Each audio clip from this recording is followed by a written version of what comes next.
বিশ্ববিদ্যালয়গুলোতে সবচেয়ে বড় সমস্যা আমি যেটা মনে করি সেটা হলো অতিরিক্ত রাজনীতি। এটা আপনারা নিশ্চয়ই আমার সাথে একমত হবেন। শিক্ষকরা যদি রাজনীতিতে ঊর্ধ্বে উঠতে না পারেন তাহলে তিনি প্রকৃত শিক্ষক হতে পারবেন না। কাজেই এই যে শিক্ষকদের মধ্যে যে রাজনীতিকরণ, এখান থেকে আমাদের বেরিয়ে আসা কর্তব্য।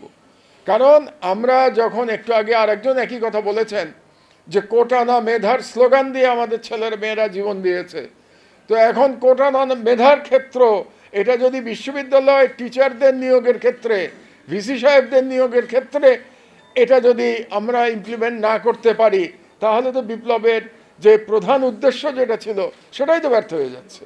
এবং দুর্ভাগ্যজনকভাবে আমরা দেখতে পাচ্ছি যে আমরা এই সমস্ত শিক্ষক নিয়োগ এবং ভিসি নিয়োগে দলীয়করণের ঊর্ধ্বে রাষ্ট্র এখনো উঠতে পারে নাই।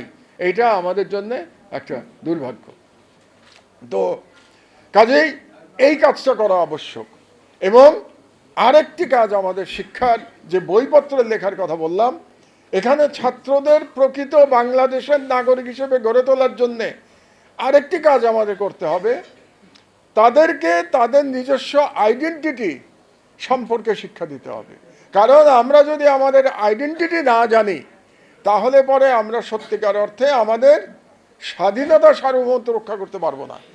কারণ আমি ব্যক্তিগতভাবে বিশ্বাস করি যে শুধুমাত্র যে আন্দোলন যেটা হয়েছিল জুলাই বিপ্লব বলি, আমি সবসময় এটাকে বিপ্লব বলে এসেছি, জুলাই বিপ্লব যে হয়েছিল সেটা কেবল একটা ফ্যাসিস্ট সরকারকে সরানোর বিপ্লব হয় নাই, সেটা বিদেশি আগ্রাসনের বিরুদ্ধেও একটা বিপ্লব ছিল।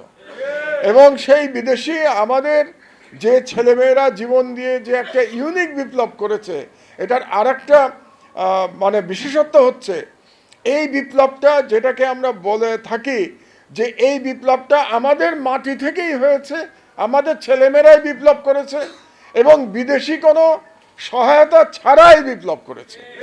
এবং এটাই সবথেকে বড় মহত্ব এই বিপ্লবের, যে এই বিপ্লবকে কোনো বিদেশি শক্তি এসে 30 বছর পরে বলতে পারবে না তোমাদের এই বিপ্লবটাতে আমরা সমর্থন দিয়েছিলাম। যেমন স্বাধীনতা নিয়ে একটি বিশেষ দেশ সবসময় বলে 71-এর স্বাধীনতা আমরা করে দিয়েছিলাম, কাজেই তোমাদের আমাদের কাছে কৃতজ্ঞ থাকতে হবে। এই কৃতজ্ঞতার গল্প আমরা 72 থেকে শুনে আসছি, এখন পর্যন্ত কৃতজ্ঞতার গল্প চলছে। তো কাজেই এইবারের বিপ্লবে আমাদের ছেলেদের কারো কাছে কৃতজ্ঞ থাকতে হবে না, তারা নিজেদের শক্তিতে আল্লাহর রহমতে তারা বিপ্লব সাধন করেছে এবং ফ্যাসিস্ট শেখ হাসিনাকে দেশ থেকে বিতাড়িত করতে বাধ্য করেছে তাকে, এবং তার প্রভুর কাছে তাকে আশ্রয় নিতে হয়েছে। তো সুতরাং এই যে সেলফ আইডেন্টিটিটা শেখানোর জন্যে আরও নতুন করে আমাদের বই পুস্তক রচনা করতে হবে, এবং সেটা শিখতে গেলে আমাদের ইতিহাস জানতে হবে। এই অঞ্চলের 1000 বছরের ইতিহাস আমাদেরকে জানতে হবে। বাংলাদেশ হঠাৎ করে 1972-তে নাজেল হয় নাই। বাঙালি মুসলমানের লড়াই 1000 বছরের লড়াই, এবং এই লড়াই আমাদের ফিউচার জেনারেশনকে আমাদের জানানো প্রয়োজন, এবং এই দায়িত্বটা আমাদের উপরে আছে। আমাদের তো বয়স হয়ে গেছে, আমাদের পরেও জুনিয়র যারা তাদের উপরেও এই দায়িত্বটা থাকবে, ওসামার মতো ছেলেদের এই দায়িত্ব থাকবে, তাদেরকে সত্যিকার অর্থে আমাদের আইডেন্টিটিটা শিক্ষা দেয়া। এই যে বাঙালি মুসলমানের যে মিশ্রণ, এটা আমাদেরকে বুঝতে হবে যে আমরা এথনিক্যালি আমরা বাঙালি, কিন্তু আমাদের রিলিজিয়ন ইসলাম, আমরা মুসলমান, এবং এই মুসলমান এবং বাঙালি কালচারের সংমিশ্রণে বাঙালি মুসলমান হিসাবে আমরা এগিয়ে যাব। আমাদের আইডেন্টিটি এটাই, আমাদের এই আইডেন্টিটিকে ভর করে আমাদের কোরআন শরীফে আল্লাহ তাআলা প্রথমেই আমাদেরকে নির্দেশ দিয়েছেন পড়ো। কাজেই একজন মুসলমান হিসেবে শিক্ষা গ্রহণ করা আমাদের জন্য ফরজ, আমাদের শিক্ষা গ্রহণ করতে হবে, এটা নির্দেশ দেওয়া আছে।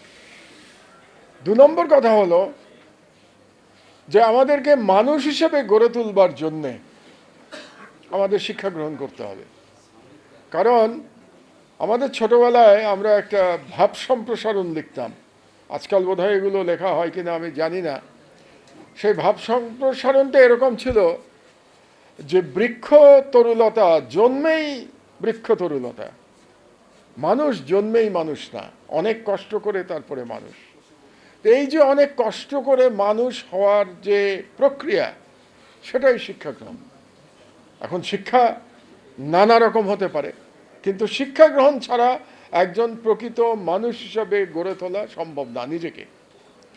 কারণ শিক্ষাতে নৈতিকতা লাগবে, শিক্ষাতে জ্ঞান লাগবে, জ্ঞান অর্জন করতে হবে।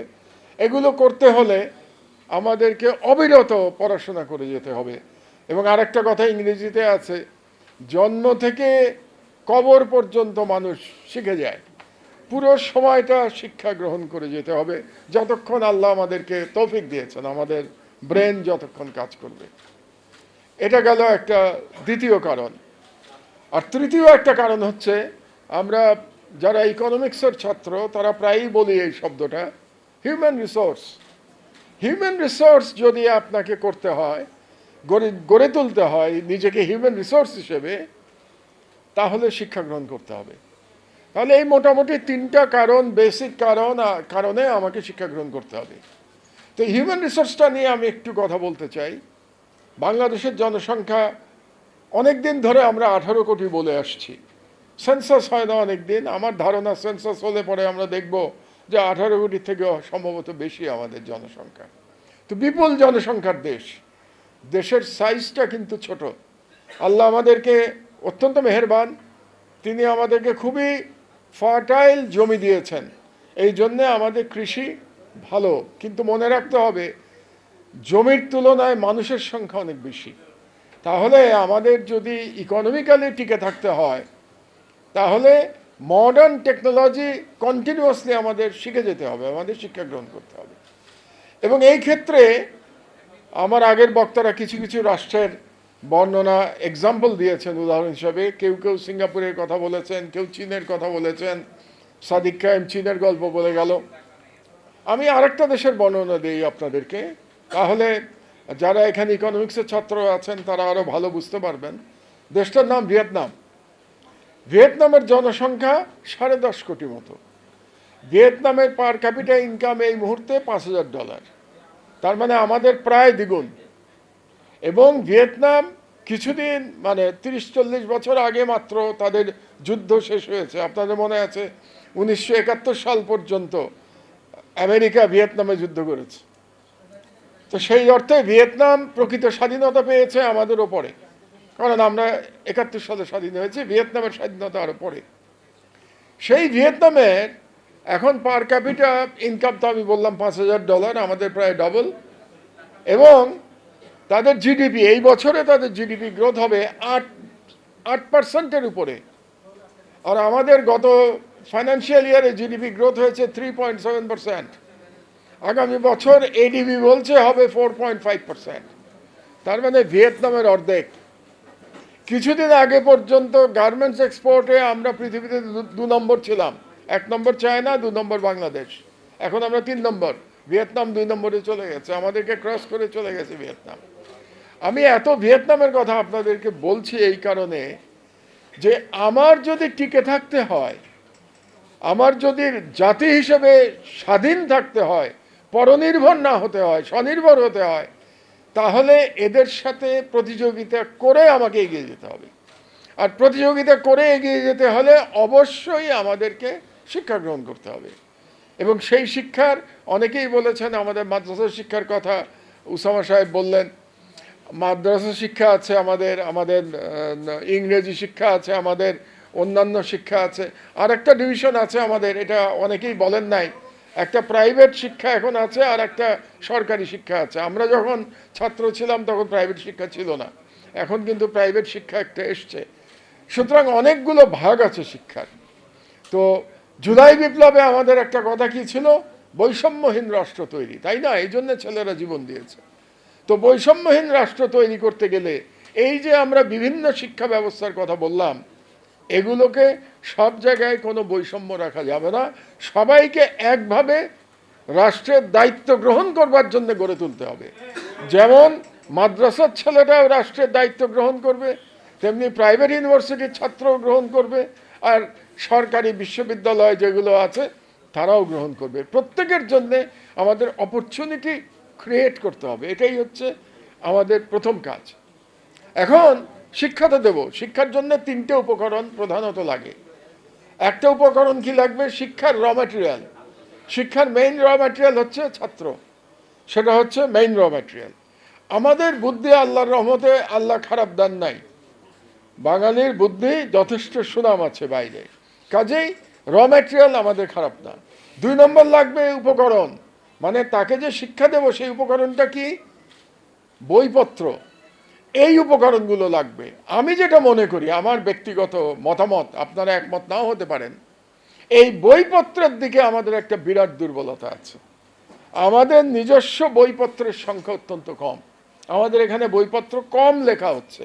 কাজেই যারা স্কলার তাদের প্রতি আমার আহ্বান থাকবে আরও বেশি বেশি করে বইপত্র লিখবার জন্যে, যাতে করে ছেলেদের জন্য আমরা এই উপকরণটার ব্যবস্থা করতে পারি। এবং বইপত্র বলতে শুধুমাত্র সাহিত্যের বইয়ের কথা বলছি না, যে শুধু বাংলা ইংরেজি বই লেখা হবে তা না, ইঞ্জিনিয়ারিংয়ের বই লেখা হবে, মেডিকেল সায়েন্সের বই লেখা হবে, টেকনোলজিক্যাল বই লেখা হবে, সব রকম বই লেখার সক্ষমতা আমাদের থাকতে হবে। আর 3 নম্বর হলো শিক্ষক। তাহলে আমার দরকার কি কি? ছাত্র দরকার, শিক্ষক দরকার এবং বইপত্র দরকার। কাজে যখন সংস্কার নিয়ে আমরা আলোচনা করব, 3টা বিষয় নিয়েই কিন্তু আমাদেরকে আলোচনা করতে হবে। আমরা ধর্মের শিক্ষা পাবো, আমরা নৈতিকতা শিক্ষা পাবো, আমরা ভালো মানুষ হয়ে গড়ে উঠতে পারবো, সর্বোপরি আমাদের আইডেন্টিটি আমরা জানতে পারবো ধর্মীয় শিক্ষার মাধ্যমে। সমস্যার কথা হলো যে আমাদের দেশে আসলে ইসলামের ইতিহাস জানানোর খুব একটা চেষ্টা করা হয় নাই, কোনো পর্যায়েই করা হয়নি। এমনকি ওসামাদের তো বয়স কম, আমরা যারা পাকিস্তানি আমলে স্কুলে পড়েছি, পাকিস্তানি আমলে পর্যন্ত সত্যিকার অর্থে ইসলামের ইতিহাস সেভাবে পড়ানো হয় নাই আমাদের সময়ও। কাজেই এই ব্যর্থতা, দীর্ঘদিনের ব্যর্থতা, এই জুলাই বিপ্লবের পরে এখন একটা সুযোগ এসছে আমাদের নতুন করে ঘুরে দাঁড়ানোর। এই জন্যেই আমার বক্তব্য এটুকু বলেই আমি শেষ করব যে এমন একটা শিক্ষা ব্যবস্থা আমাদেরকে ডিজাইন করতে হবে, যে শিক্ষা ব্যবস্থার মাধ্যমে আমরা আমাদের ছেলেমেয়েরা ইন্টারন্যাশনাল লেভেলে তারা কম্পিট করতে পারবে, সর্বক্ষেত্রে লেখাপড়ায় কম্পিট করবে, টেকনোলজিতে কম্পিট করবে, ইন্টারন্যাশনাল ট্রেডে কম্পিট করবে। আর তার সাথে সাথে তাদের এমনই আত্মবিশ্বাস থাকবে, এমন আইডেন্টিটির উপরে তারা দাঁড়িয়ে থাকবে, এমন ইমানের বলে তারা বলিয়ান হবে যে পৃথিবীর কোনো শক্তি আমাদের স্বাধীনতা আর হরণ করতে পারবে না, ইনশাআল্লাহ। আপনাদের সবাইকে ধন্যবাদ জানিয়ে আমার বক্তব্য শেষ করছি। আল্লাহ হাফেজ।